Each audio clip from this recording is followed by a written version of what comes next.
Pernahkah kamu berhenti sejenak, lalu bertanya dalam diam? Bagaimana jika selama ini kamu membaca Al-Fatihah di setiap salat, namun belum pernah benar-benar memahami rahasianya? Lisanmu melafalkannya setiap hari. Dalam satu salat saja, ia diulang berkali-kali. Sejak kecil, mungkin kamu sudah menghafalnya di luar kepala. Namun, pernahkah hatimu benar-benar hadir di dalamnya? Atau jangan-jangan, selama ini kita hanya membaca, tanpa pernah benar-benar masuk ke dalam maknanya?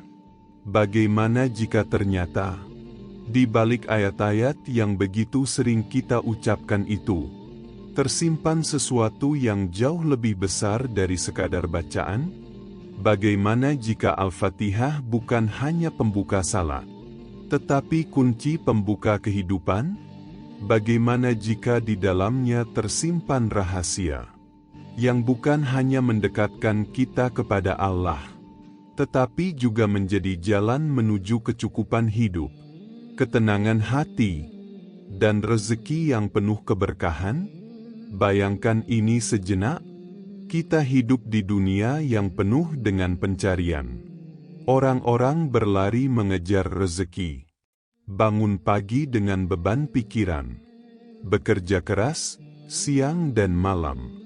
Namun anehnya, semakin dikejar, semakin terasa kurang. Harta mungkin bertambah, tetapi hati tetap gelisah. Kesibukan meningkat, tetapi ketenangan justru menjauh. Lalu kita mulai bertanya, apa yang salah? Apa yang kurang? Kenapa hidup terasa sempit, padahal usaha sudah maksimal? Padahal, jawaban itu mungkin sudah kita baca setiap hari. Kita ulang terus-menerus dalam setiap rakaat. Namun kita tidak pernah benar-benar menyadarinya. Inilah yang jarang disadari oleh banyak orang.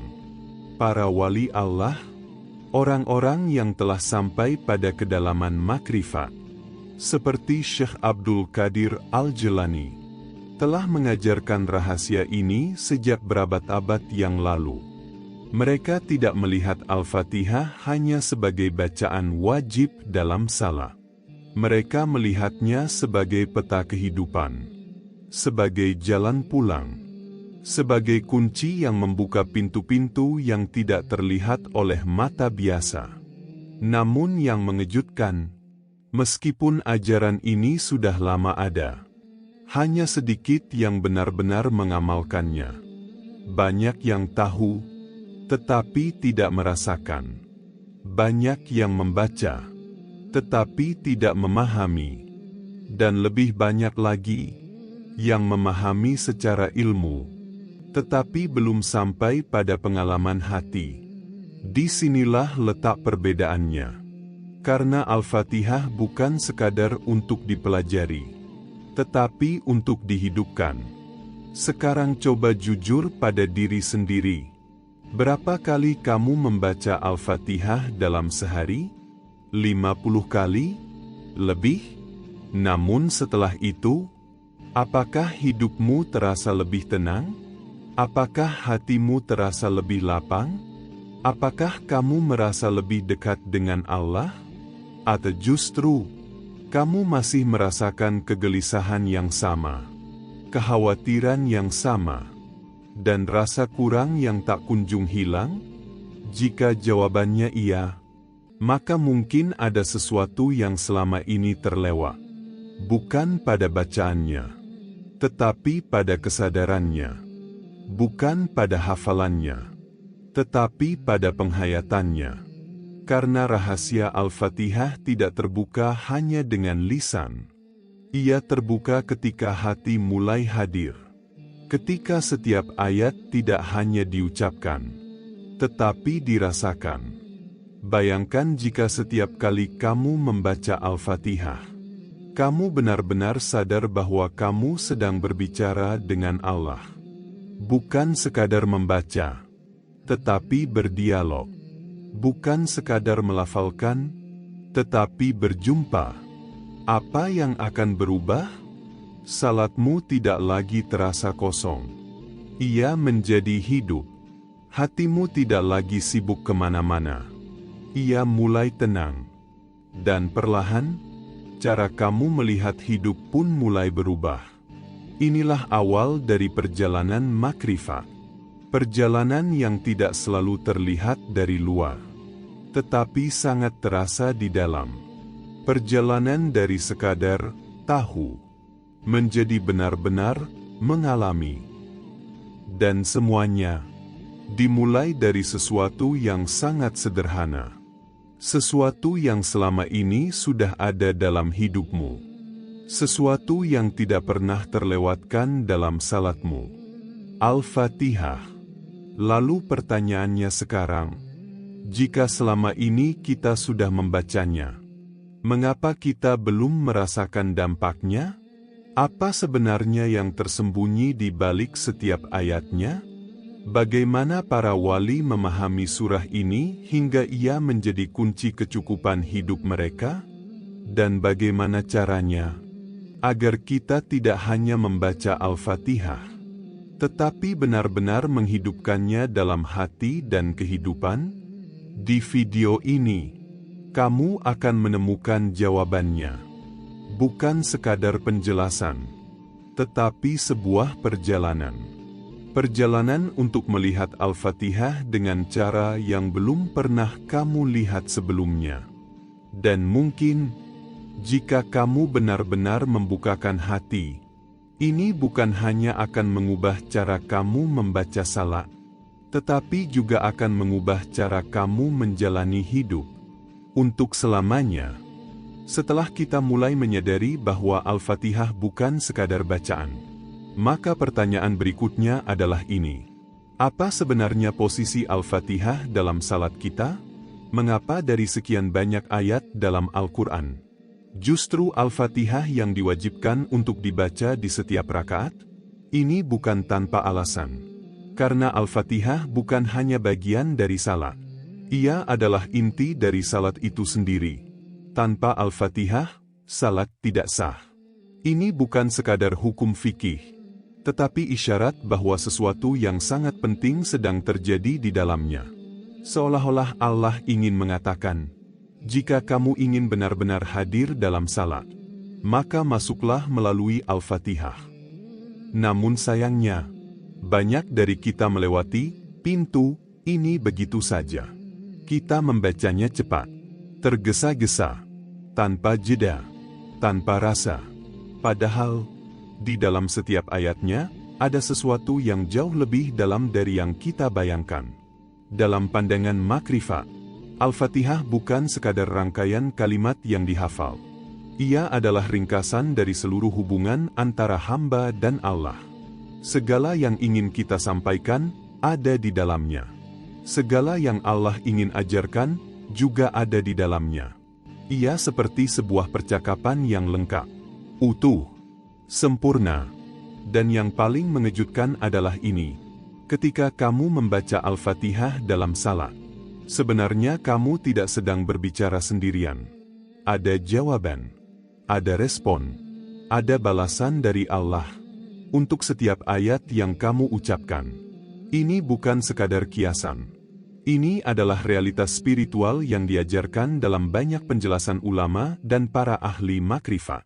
Bayangkan sejenak, ketika kamu mengucapkan, Alhamdulillahi Rabbil Alamin. Allah menjawab, hambaku telah memujiku. Ketika kamu melanjutkan, Ar-Rahmanir Rahim. Allah menjawab lagi, hambaku telah memuliakanku. Dan ketika kamu sampai pada ayat-ayat berikutnya, dialog itu terus berlangsung. Namun ada satu pertanyaan yang jujur harus kita tanyakan pada diri sendiri. Jika ini adalah sebuah dialog, mengapa kita tidak pernah merasakannya? Mengapa salat sering terasa kosong? Mengapa hati tetap berkelana kemana-mana? Padahal kita sedang berbicara dengan Allah? Jawabannya sederhana, namun dalam. Karena kita hadir dengan tubuh, tetapi tidak dengan hati. Lisan kita membaca, Tetapi kesadaran kita tidak ikut serta. Kita seperti seseorang yang berbicara, namun tidak benar-benar mendengarkan. Atau lebih dalam lagi, kita seperti seseorang yang berdiri di hadapan raja, tetapi pikirannya justru sibuk memikirkan hal lain. Inilah yang membuat salat kehilangan ruhnya. Padahal, ketika Al-Fatihah dibaca dengan kesadaran, sesuatu yang sangat berbeda akan terjadi. Perlahan, kata demi kata mulai terasa hidup. Setiap ayat tidak lagi terdengar seperti hafalan, tetapi seperti panggilan. Hati yang tadinya gelisah, mulai tenang. Pikiran yang tadinya berisik, mulai diam. Dan disitulah, salat mulai berubah. Ia tidak lagi terasa seperti kewajiban yang harus diselesaikan, tetapi menjadi momen yang dinanti. Bukan lagi rutinitas, tetapi pertemuan.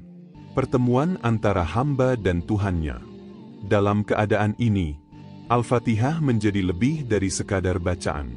Ia menjadi kunci yang membuka pintu ketenangan, kunci yang mengarahkan hati kepada petunjuk, dan kunci yang menghadirkan keberkahan dalam hidup. Mengapa? Karena ketika hubungan dengan Allah mulai benar, maka segala sesuatu dalam hidup perlahan ikut membaik. Masalah mungkin masih ada, tetapi cara kita melihatnya berubah. Ujian mungkin tetap datang, tetapi hati tidak lagi runtuh. Rezeki mungkin belum melimpah, tetapi rasa cukup mulai hadir. Inilah rahasia yang tidak banyak disadari, bahwa perubahan besar dalam hidup seringkali tidak dimulai dari luar, tetapi dari dalam, dari cara hati terhubung dengan Allah. Dan Al-Fatihah adalah pintu utama dari hubungan itu. Namun perlu dipahami, ini bukan sesuatu yang terjadi secara instan. Menghidupkan Al-Fatihah membutuhkan latihan, membutuhkan kesadaran, membutuhkan keinginan untuk benar-benar hadir. Mungkin di awal, kita masih mudah teralihkan, masih sulit fokus, masih sering terburu-buru. Tapi tidak apa-apa, karena setiap langkah kecil menuju kesadaran adalah bagian dari perjalanan itu sendiri. Mulailah dengan sederhana. Perlambat bacaanmu. Rasakan setiap ayat. Sadari bahwa kamu sedang berbicara dengan Allah, dan Allah sedang mendengarkan. Bahkan, lebih dari itu, Dia sedang menjawab. Jika ini mulai dilakukan, maka perlahan sesuatu akan berubah. Salat tidak lagi terasa kosong. Hati tidak lagi terasa jang. Dan Al-Fatihah tidak lagi sekadar dibaca. Ia mulai hidup. Dan ketika Al-Fatihah mulai hidup dalam salat, ia tidak akan berhenti di sana. Ia akan meresap ke dalam kehidupan. Cara berpikir berubah. Cara merasa berubah. Cara menghadapi hidup pun berubah. Dan dari sinilah, kita mulai memahami satu hal yang sangat dalam. Bahwa selama ini, bukan salat kita yang kurang banyak, tetapi kehadiran kita di dalam salat yang belum utuh. Lalu sekarang, jika Al-Fatihah adalah dialog yang hidup, jika ia adalah kunci hubungan dengan Allah, maka apa yang sebenarnya tersembunyi di dalam setiap ayatnya? Bagaimana setiap kalimat dalam Al-Fatihah mampu mengubah cara pandang kita terhadap hidup, terhadap rezeki, dan terhadap segala yang kita jalani? Di bagian berikutnya, kita akan mulai masuk lebih dalam, menelusuri ayat demi ayat. Dan mungkin, di sanalah kamu akan menemukan sesuatu yang selama ini kamu cari, namun tidak pernah kamu sadari. Setelah kita memahami bahwa Al-Fatihah adalah dialog yang hidup antara hamba dan Allah, maka kini saatnya kita masuk lebih dalam. Bukan sekadar membaca, tetapi menelusuri makna di balik setiap ayatnya.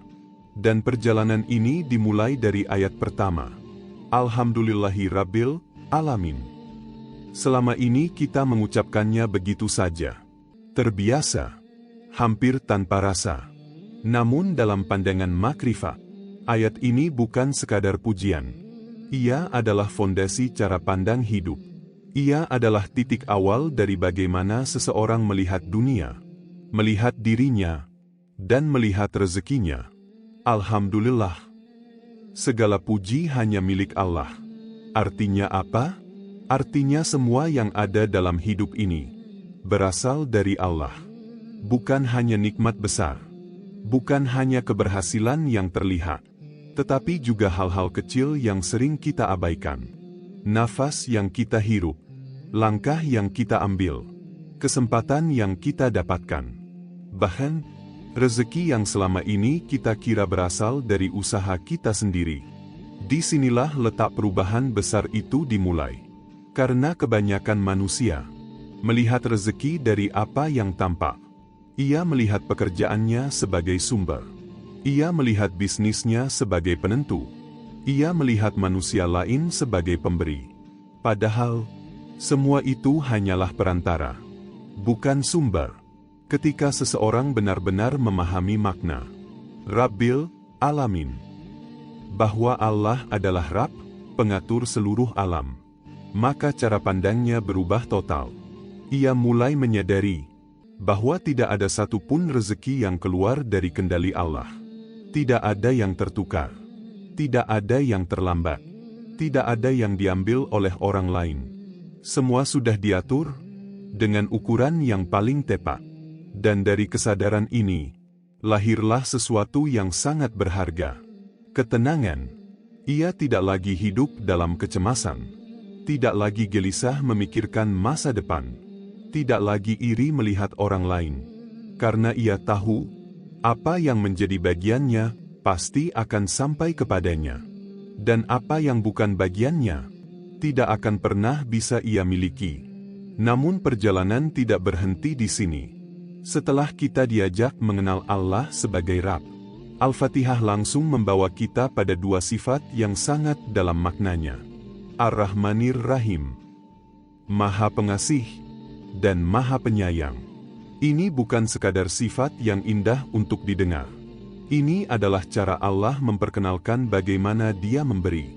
Dalam kehidupan sehari-hari, banyak orang melihat rezeki hanya dari satu sisi, usaha hasil. Jika berhasil, ia merasa tenang. Jika gagal, ia merasa gelisah. Namun Al-Fatihah mengajarkan sesuatu yang jauh lebih dalam, bahwa rezeki bukan sekadar hasil kerja keras, tetapi pancaran dari kasih sayang Allah. Ar-Rahman adalah kasih sayang Allah yang luas, yang mencakup semua makhluk, tanpa terkecuali. Orang yang taat mendapat rezeki. Orang yang lalai juga mendapat rezeki. Ini menunjukkan satu hal penting. Rezeki bukan semata karena kita layak, tetapi karena Allah Maha Pemurah.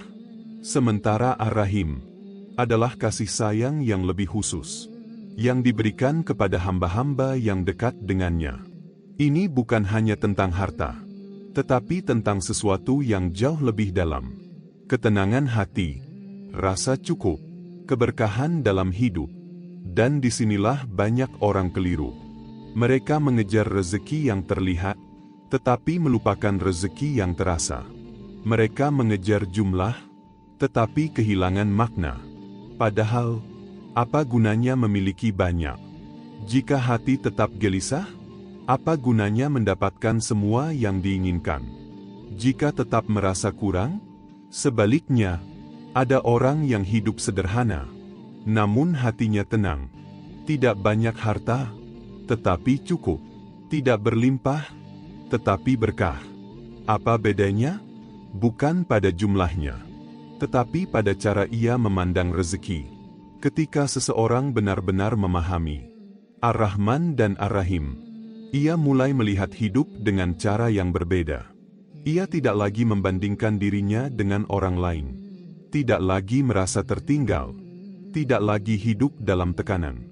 Karena ia tahu, setiap orang memiliki bagian rezekinya masing-masing. Dan semuanya datang dari kasih sayang Allah. Kesadaran ini melahirkan satu hal yang sangat penting. Syukur. Namun syukur di sini bukan sekadar ucapan. Bukan hanya, Alhamdulillah, di lisan. Tetapi kesadaran penuh bahwa setiap keadaan adalah pemberian terbaik dari Allah. baik saat lapang maupun saat sempit, baik saat mudah maupun saat sulit, karena ia mulai melihat bahwa bahkan dalam ujian sekalipun, ada rahmat yang tersembunyi. Dan inilah rahasia yang jarang dipahami, bahwa syukur adalah pintu keberkahan. Bukan banyaknya rezeki yang membuat hati tenang, tetapi hati yang bersyukur yang membuat rezeki terasa cukup. Ketika hati bersyukur, ia menjadi lapang. Dan ketika hati lapang, hidup terasa ringan. Rezeki yang sedikit terasa cukup, yang sederhana terasa indah. Dan dari sinilah, keberkahan mulai mengalir. Bukan karena jumlahnya bertambah, tetapi karena nilainya dilipat gandakan. Pada akhirnya, ayat-ayat awal Al-Fatihah mengajarkan kita satu hal yang sangat mendasar. Bahwa masalah terbesar manusia dalam urusan rezeki, bukan pada kurangnya yang dimiliki, tetapi pada cara pandangnya. Ketika cara pandang berubah, segalanya ikut berubah. Hati menjadi tenang, pikiran menjadi jernih, hidup menjadi lebih ringan. Dan dari sinilah, kita mulai siap untuk melangkah lebih dalam. Karena setelah mengenal Allah sebagai sumber rezeki, dan memahami bahwa rezeki adalah bentuk kasih sayangnya, maka pertanyaan berikutnya adalah ini. Bagaimana cara kita menjaga agar rezeki itu tetap berada dalam jalan yang benar? Bagaimana agar harta yang kita miliki tidak justru menjadi beban di akhirat? Di bagian berikutnya, kita akan masuk pada ayat yang akan mengubah cara kita melihat dunia secara keseluruhan. Ayat yang akan mengingatkan kita bahwa hidup ini tidak berhenti di sini. Setelah hati mulai memahami bahwa rezeki berasal dari Allah, dan bahwa setiap pemberian adalah bentuk kasih sayangnya, maka Al-Fatihah membawa kita melangkah lebih jauh, lebih dalam, lebih tajam, lebih mengguncang kesadaran. Kita sampai pada satu ayat yang sering kita baca, namun jarang benar-benar kita rasakan maknanya. Maliki Yaumiddin, yang menguasai hari pembalasan. Ayat ini seolah menjadi titik balik. Jika sebelumnya kita diajak melihat sumber rezeki, maka di sini kita diingatkan tentang tujuan hidup, bahwa hidup ini tidak berhenti di dunia. Ada hari di mana semuanya akan dibuka. Tidak ada yang tersembunyi. Tidak ada yang bisa disembunyikan. Semua amal akan dipertanggungjawabkan. Termasuk bagaimana kita mencari rezeki, bagaimana kita mendapatkannya, dan bagaimana kita menggunakannya. Namun kenyataannya, banyak manusia hidup seolah-olah dunia adalah segalanya. Mereka bekerja keras, berusaha tanpa henti, mengejar hasil demi hasil. Tetapi satu hal sering terlupakan. Untuk apa semua itu? Ketika kesadaran akhirat belum hidup dalam hati, maka orientasi hidup menjadi sempit. Yang penting dapat, yang penting banyak, yang penting lebih dari orang lain. Dan dari sinilah, banyak penyimpangan mulai terjadi. Orang mulai menghalalkan segala cara. Kejujuran mulai dikorbankan. Nilai halal dan haram mulai diabaikan. Bukan karena mereka tidak tahu, tetapi karena mereka lupa. Lupa bahwa ada hari pembalasan. Lupa bahwa setiap rupiah yang masuk akan ditanya dari mana asalnya. Lupa bahwa setiap harta yang digunakan akan dimintai pertanggungjawaban.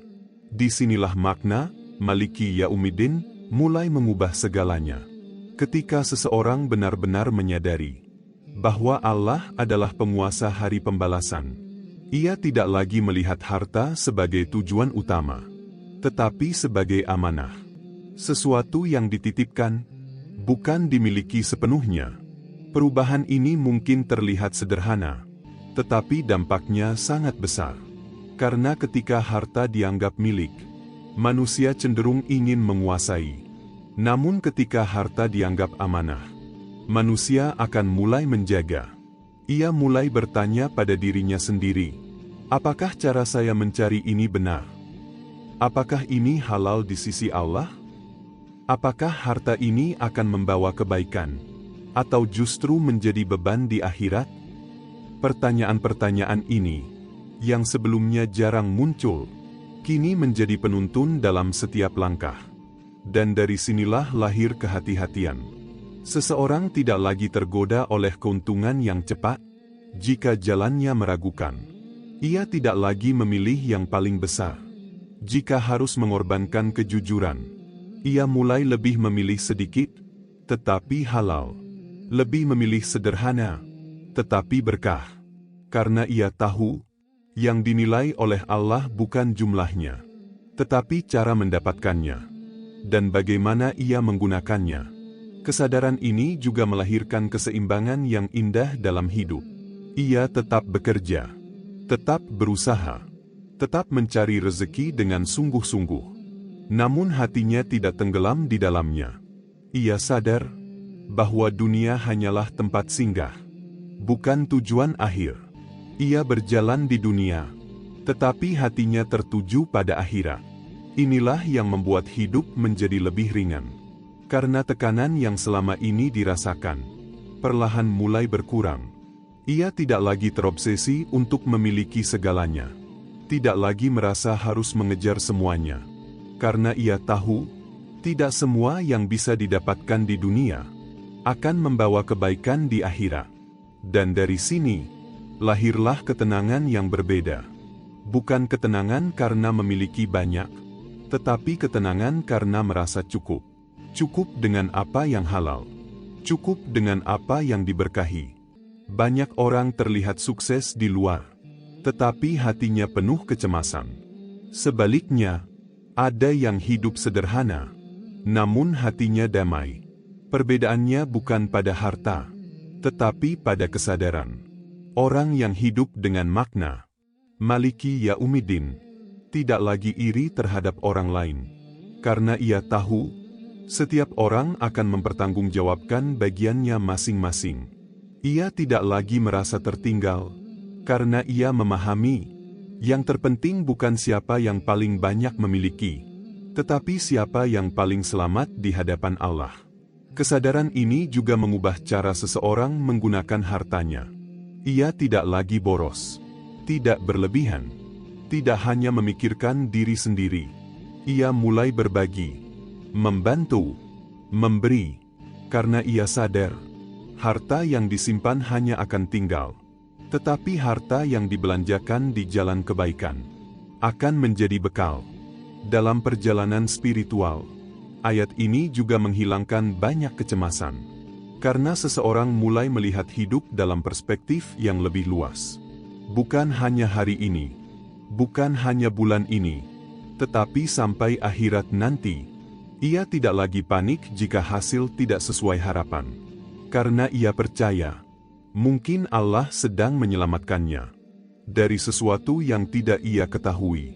Pada akhirnya, Maliki Yaumiddin mengajarkan kita satu hal yang sangat mendalam, bahwa rezeki bukan hanya tentang mencari, tetapi tentang mempertanggungjawabkan. Dan ketika seseorang benar-benar hidup dengan kesadaran ini, ia akan merasakan sesuatu yang sangat berbeda. Harta tidak lagi menjadi beban yang menekan, tidak lagi menjadi sumber kegelisahan, tetapi menjadi jalan. Jalan menuju kebaikan, jalan menuju keselamatan, jalan menuju Allah. Dan ketika hati sudah sampai di titik ini, maka ia siap untuk memahami inti yang lebih dalam lagi. Sebuah ayat yang menjadi pusat dari seluruh perjalanan ini. Ayat yang bukan hanya berbicara tentang hidup, tetapi tentang kepada siapa kita bergantung. Di bagian berikutnya, kita akan masuk ke inti makrifat yang sesungguhnya. Tempat di mana kegelisahan berubah menjadi ketenangan. Setelah hati disadarkan bahwa hidup ini akan dipertanggungjawabkan, bahwa harta bukan sekadar untuk dikumpulkan, tetapi untuk dijaga dan diarahkan, maka Al-Fatihah membawa kita sampai pada titik paling dalam, titik pusat, titik inti, titik di mana seluruh perjalanan makrifat bertemu. Sebuah ayat yang sering kita baca, namun jarang benar-benar kita hidupkan. Iyyaka na'budu wa iyyaka nasta'in. Hanya kepada-Mu kami beribadah, dan hanya kepada MU kami memohon pertolongan. Ayat ini bukan sekadar lanjutan. Ia adalah inti. Ia adalah poros dari seluruh Al-Fatihah.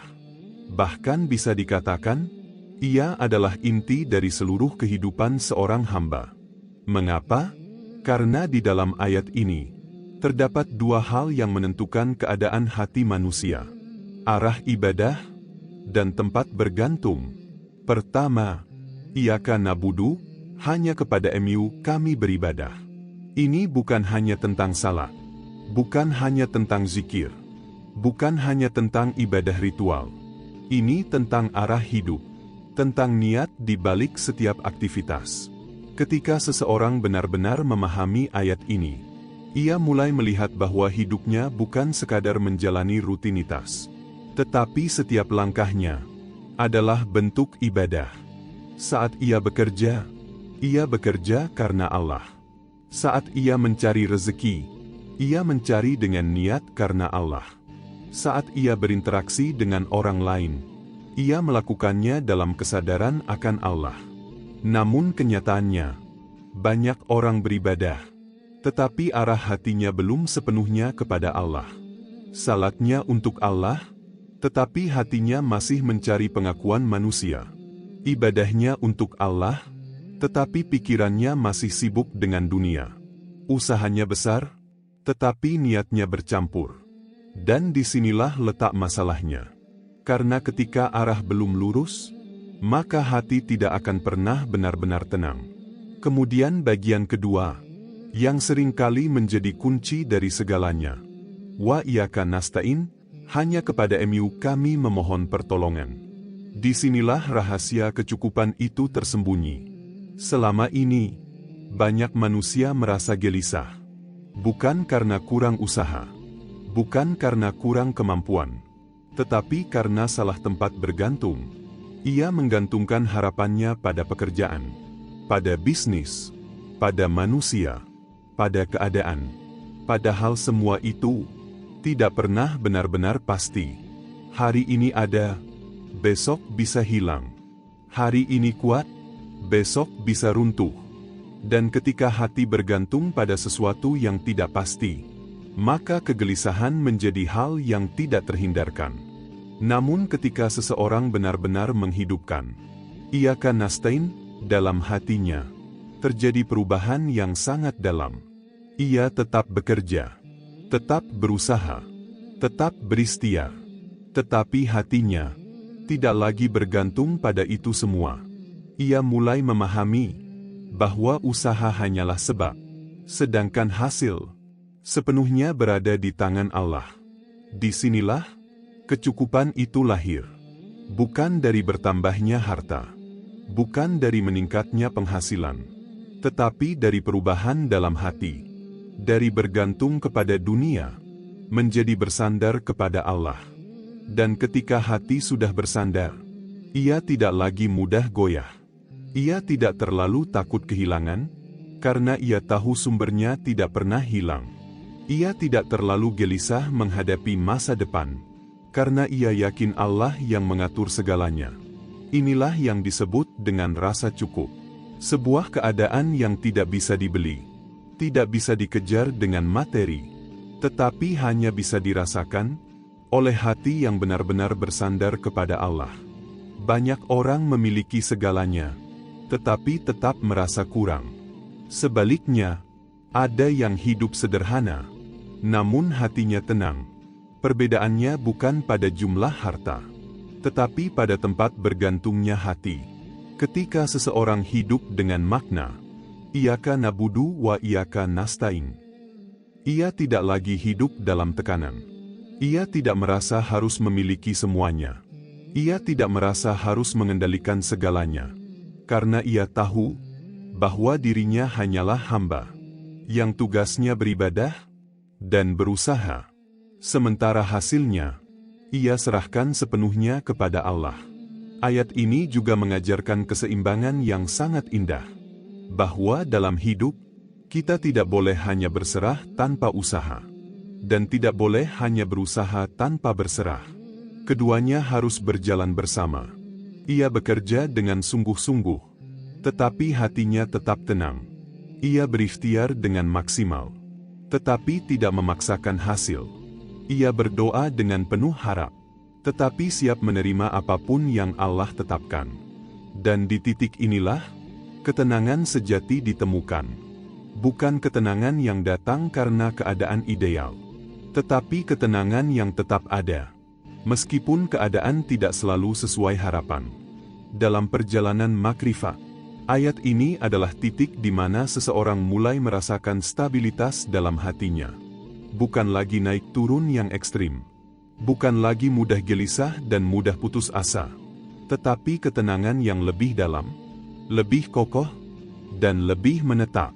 Karena ia sudah menemukan satu hal yang paling penting, tempat bergantung yang sejati. Pada akhirnya, Iyyaka na'budu wa iyyaka nasta'in adalah rahasia sederhana yang sering dilupakan. Namun ketika seseorang benar-benar mengamalkannya, hidupnya akan berubah. Bukan karena dunia berubah, tetapi karena hatinya telah berubah. Dan ketika hati telah berubah, segala sesuatu akan terasa berbeda. Dan di titik ini, kita mulai siap untuk melangkah ke bagian berikutnya. Sebuah doa yang kita ulang terus-menerus, namun sering kita ucapkan tanpa kesadaran penuh. Doa yang menentukan arah hidup kita. Doa yang akan membawa kita menuju jalan yang benar, menuju rezeki yang berkah, menuju kehidupan yang diridai Allah. Setelah hati menemukan tempat bergantung yang sejati, setelah seseorang mulai bersandar hanya kepada Allah, maka lahirlah sebuah kebutuhan yang sangat dalam. Kebutuhan akan arah. Karena berserah saja tidak cukup, jika tidak tahu harus berjalan kemana. Dan disinilah Al-Fatihah mengajarkan sebuah doa, yang terus kita ulang dalam setiap rakaat. Ihdinas siratal mustaqim. Tunjukkanlah kami jalan yang lurus. Kalimat ini terdengar sederhana, sangat familiar, bahkan mungkin terlalu sering diucapkan, hingga kita tidak lagi merasakan kedalamannya. Namun dalam pandangan makrifat, ini adalah salah satu doa paling penting dalam hidup manusia. Karena ini bukan sekadar permintaan biasa. Ini adalah pengakuan. Pengakuan bahwa manusia tidak mampu berjalan sendiri, bahwa tanpa bimbingan Allah, kita bisa saja tersesat, bahkan ketika kita merasa berada di jalan yang benar. Dalam kehidupan sehari-hari, banyak orang berdoa meminta rezeki, meminta kelapangan, meminta kemudahan, meminta keberhasilan. Namun Al-Fatihah mengajarkan sesuatu yang berbeda. Ia tidak langsung mengajarkan kita untuk meminta hasil, tetapi meminta jalan. Bukan sekadar meminta sampai, tetapi meminta agar perjalanan kita benar. Karena tidak semua jalan menuju rezeki membawa kepada keberkahan. Ada jalan yang terlihat cepat, tetapi penuh dengan kecurangan. Ada jalan yang terlihat menguntungkan, tetapi melibatkan ketidakjujuran. Ada jalan yang menghasilkan banyak, tetapi mengorbankan orang lain. Dan seringkali, manusia tergoda untuk memilih jalan yang seperti itu. Mengapa? Karena fokusnya hanya pada hasil. Padahal, dalam pandangan spiritual, yang paling penting bukanlah seberapa cepat kita sampai, tetapi apakah kita berjalan di jalan yang diridai oleh Allah. Inilah makna terdalam dari Siratal Mustaqim. Jalan yang lurus, jalan yang benar, jalan yang tidak hanya membawa kita pada tujuan, tetapi juga menjaga hati kita tetap bersih di sepanjang perjalanan. Dalam urusan rezeki, jalan lurus berarti banyak hal.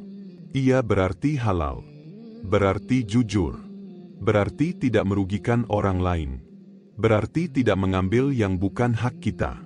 Dan yang lebih dalam lagi, ia berarti menjaga hati tetap dekat dengan Allah. Dalam setiap prosesnya, ketika seseorang benar-benar menghidupkan doa ini, ia tidak lagi sembarangan dalam mencari rezeki. Ia mulai lebih berhati-hati, tidak mudah tergoda oleh keuntungan besar yang datang dengan cara yang meragukan. Tidak terburu-buru mengambil keputusan hanya karena ingin cepat berhasil. Ia mulai bertanya pada dirinya sendiri, apakah ini jalan yang benar? Apakah ini diridai oleh Allah? Apakah ini akan membawa keberkahan, atau justru kegelisahan? Dan dari pertanyaan-pertanyaan inilah, lahir keputusan yang lebih bijak. Keputusan yang mungkin tidak selalu terlihat paling menguntungkan, tetapi membawa ketenangan. Karena pada akhirnya, rezeki yang berkah bukan diukur dari banyaknya, tetapi dari dampaknya dalam hidup. Rezeki yang berkah membawa ketenangan, membawa kemudahan, membawa kebaikan yang meluas. Sementara rezeki yang tidak berkah, meskipun terlihat besar, seringkali membawa kegelisahan, membawa konflik, membawa beban dalam hati. Inilah yang sering tidak disadari, bahwa yang kita butuhkan bukan hanya rezeki, tetapi rezeki yang berada di jalan yang benar. Dan untuk itu, kita membutuhkan bimbingan Allah dalam setiap langkah. Karena tanpa bimbingan itu, manusia mudah sekali tersesat. Bahkan dalam hal-hal yang terlihat kecil. Bahkan dalam keputusan sehari-hari. Oleh karena itu, ihdinas, tunjukkanlah kami, adalah bentuk kerendahan hati, bahwa kita tidak cukup hanya mengandalkan akal, tidak cukup hanya mengandalkan pengalaman. Kita membutuhkan petunjuk dari Allah. Ketika seseorang terus memohon ini dengan kesadaran, perlahan sesuatu akan berubah dalam hidupnya. Ia mulai dipertemukan dengan pilihan yang lebih baik, dipandu menuju keputusan yang lebih tepat, dijauhkan dari jalan yang meragukan, meskipun awalnya terlihat menguntungkan. Ini bukan sesuatu yang selalu terlihat secara kasat mata, tetapi sangat terasa. Terasa dalam kemudahan, terasa dalam ketenangan, terasa dalam keyakinan yang muncul di dalam hati. Dan dari sinilah, hidup mulai terasa lebih terarah. Tidak lagi penuh kebingungan, tidak lagi penuh keraguan. Karena setiap langkah dijalani dengan kesadaran bahwa kita sedang berada dalam bimbingan Allah. Kesadaran ini juga membuat seseorang tidak terlalu terburu-buru. Ia tidak lagi merasa harus segera sampai. Tidak lagi panik jika prosesnya terasa lambat. Karena ia memahami satu hal yang sangat penting. Selama ia berada di jalan yang benar, maka ia tidak pernah benar-benar terlambat. Dan selama ia berjalan di jalan yang diridai Allah, maka apa yang menjadi bagiannya akan sampai pada waktunya. Pada akhirnya, ihdinas siratal mustaqim mengajarkan kita satu hal yang sangat dalam, bahwa hidup bukan sekadar perjalanan menuju tujuan, tetapi perjalanan di atas jalan yang benar. Dan ketika seseorang benar-benar hidup dengan kesadaran ini, ia akan merasakan sesuatu yang berbeda. Hatinya lebih tenang, langkahnya lebih mantap, hidupnya lebih bermakna, karena ia tidak lagi hanya mengejar hasil, tetapi menjaga arah.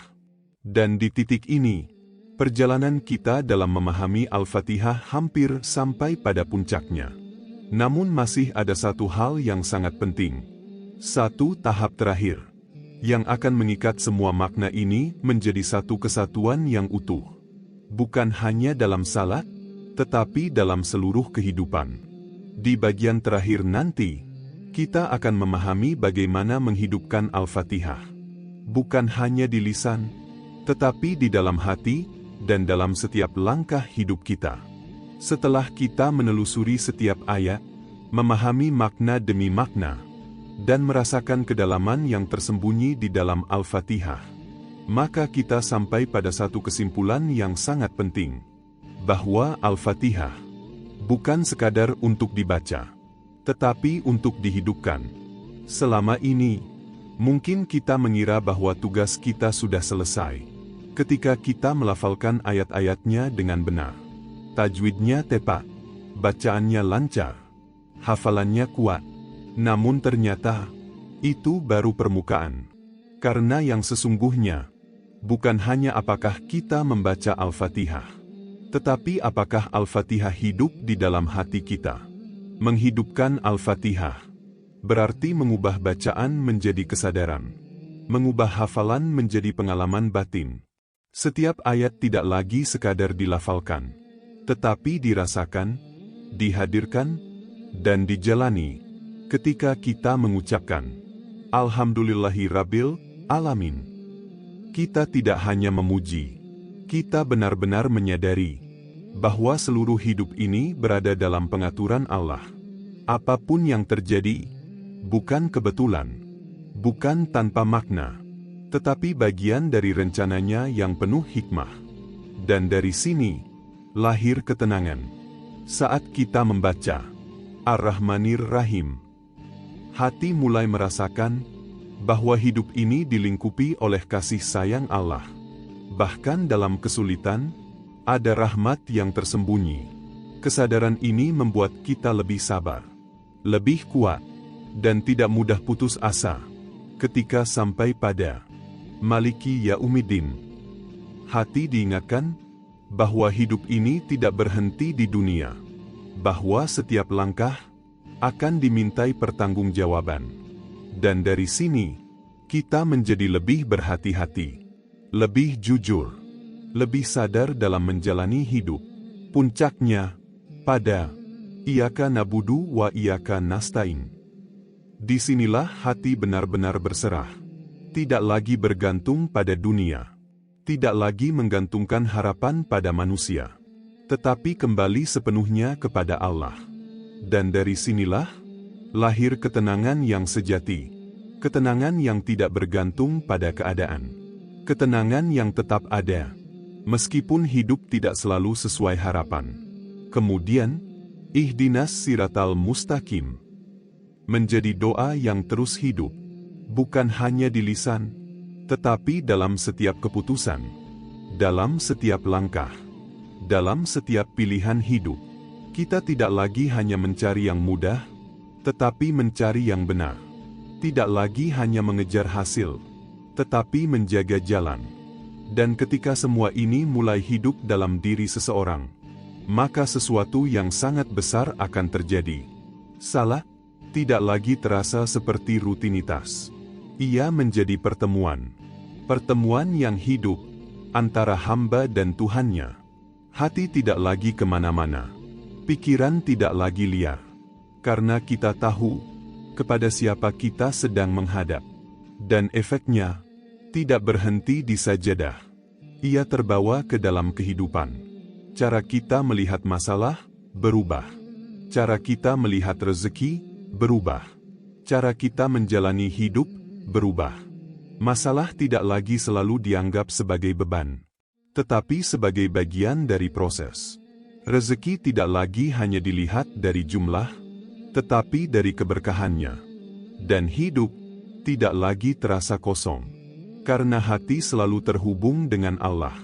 Inilah yang selama ini mungkin kita cari. Bukan sekadar solusi di luar, tetapi ketenangan di dalam. Dan semua itu ternyata sudah ada. Sudah kita baca setiap hari. Sudah kita ulang berkali-kali. Namun baru akan terasa ketika kita mulai menghidupkannya. Pada akhirnya, kita akan sampai pada satu pemahaman yang sangat dalam, bahwa selama ini kita merasa sedang membaca Al-Fatihah.